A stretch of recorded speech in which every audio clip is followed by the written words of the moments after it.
Kim Chiu at Paolo Avellino mainit na sinalubong sa Birmingham, UK.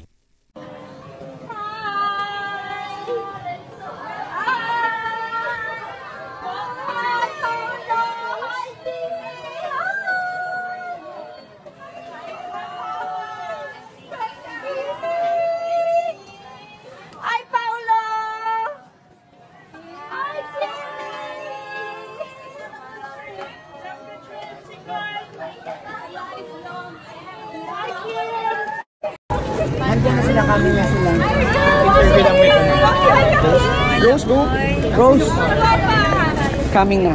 Basta nandiyan lang sila.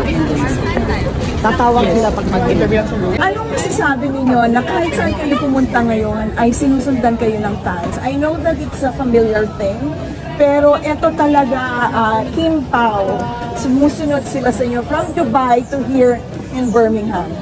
Nagugulat kami kasi kung saan-saan na kami pumupunta, meron kaming mga taong sumusuporta. And that's strongly requested by the community in Birmingham or in London, or here in the UK as well. So I want to thank everyone who requested for us to be together. Ito nga ang patunay sa mainit na pagbati na ipinamalas ng mga solid kapamilya at Kim Pao fans sa Birmingham, UK. Kahit na nga mahigit 24 hours ang biyahe ay hindi naging hadlang ito upang pagbigyan nina Kim Chiu at Paolo ang kanilang masugid na fans sa isang picture.